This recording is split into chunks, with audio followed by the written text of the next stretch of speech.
Ayo kita belajar bahasa Rusia.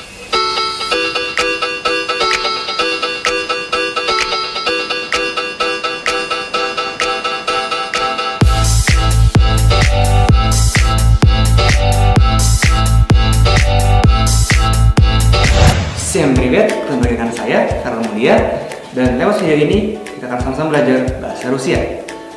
Apa yang akan kita belajar hari ini?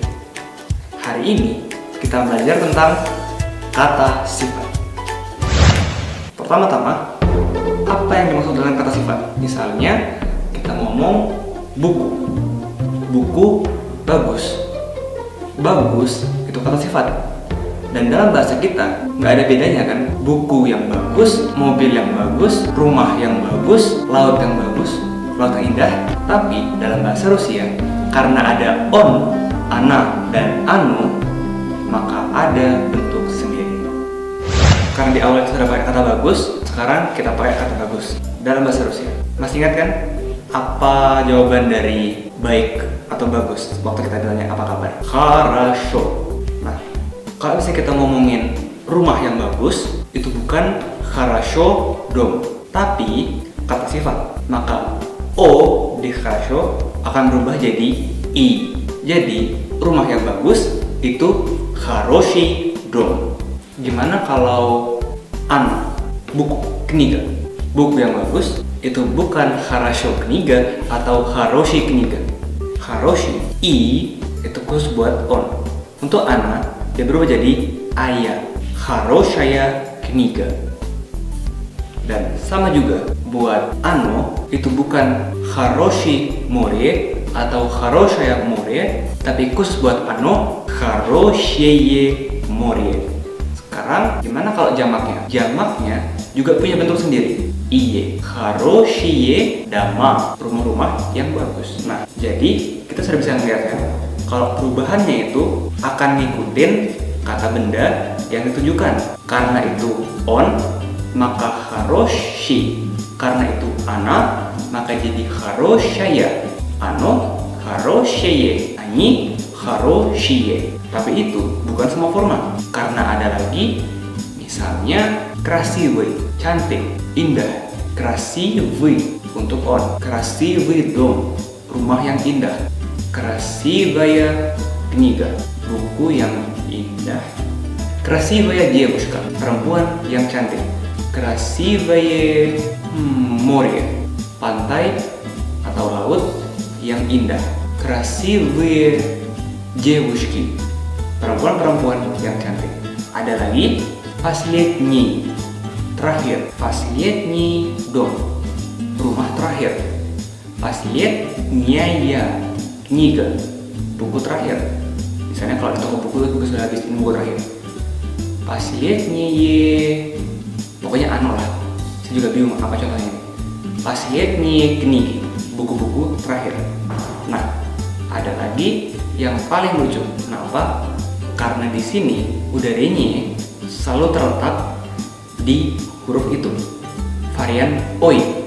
Misalnya дорогой, mahal. Дорогой, di sini selalu di o, dan ananya дорогая, anunya дорогое, aninya дорогие. Дорогой учебник, buku pelajaran yang mahal. Дорогая книга, дорогое здание, дорогие учебники, atau дорогие книги. Oh iya, дорогой itu bisa jadi mahal, bisa juga berarti yang tersayang atau yang dihargai. Misalnya дорогой друг, mungkin bisa samakan kayak dear friend. Ya, дорогой bisa jadi dear. Nah, itu kata sifat. Sekarang gimana tentang kata kepemilikan? Untuk kata kepemilikan kayak buku saya, kita pakai aturan yang mirip dengan kata sifat. Misalnya kita harus ambil subjek. Ada 6 subjek dalam bahasa Rusia. Jadi formanya begini. Ya, мой, моё, моя, мои. Мой untuk benda yang gender laki-laki, моя untuk benda yang gender yang perempuan, Mayo untuk benda yang gendernya netral, dan mai untuk benda yang gendernya jamak. Misalnya, moi dong, rumah saya. Maya kniga, buku saya. Mayo akno, jendela saya. Mai knigi, buku-buku saya. Pi, kamu. Tvoi untuk on. Tvaya untuk anak. Tvayo untuk anu. Tvai untuk anjing. Tvoi dom. Tvaya kniga. Tvayo akno. Tvai knigi. On anak anu.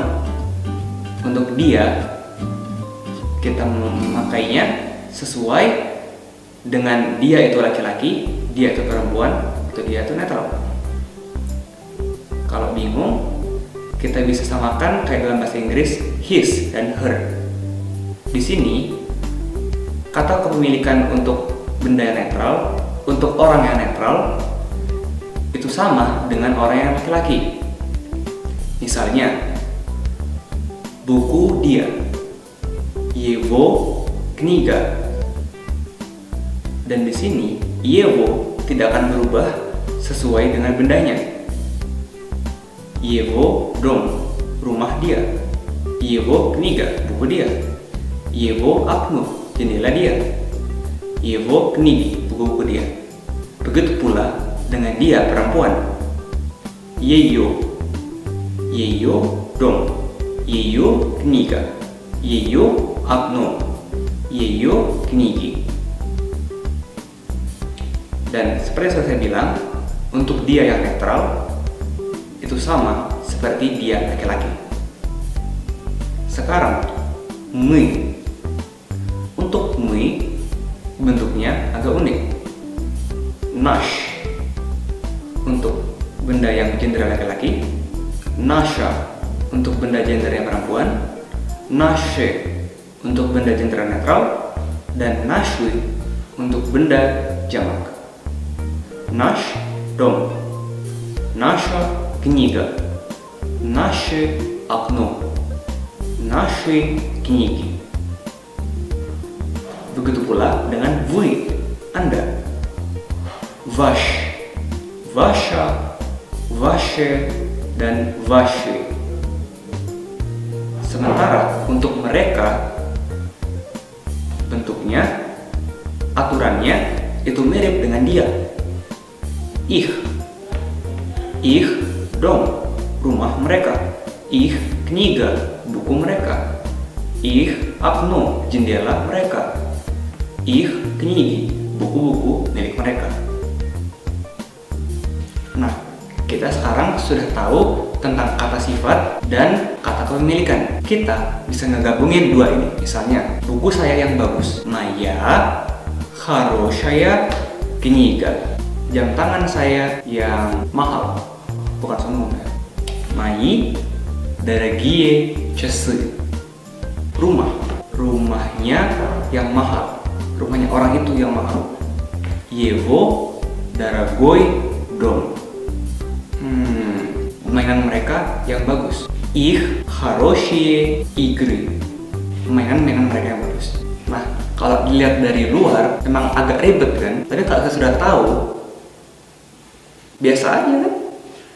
Yang penting kita tahu benda itu laki-laki, perempuan, netral, atau jamak. Dan dengan demikian kita bisa mengubah bentuk dari kata sifatnya, tambahkan ke depan bendanya, dan jadilah benda berkata sifat. Dan juga bisa ditambahkan kata kepemilikan. Jadi benda berkata sifat yang berkepemilikan. Nah, sekian untuk kali ini. Dan seperti biasa, pesan kami, jangan lupa buat terus belajar. Учиться, учиться, учиться. Удачи вам, до свидания.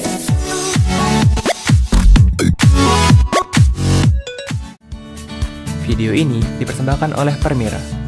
Buat kalian yang pengen tahu lebih lanjut tentang Rusia, bisa search di Google atau buka web kami di ppi-rusia.org. Di sana, ada banyak informasi dan artikel seputar Rusia. Salam Permira, salam Perhimpunan.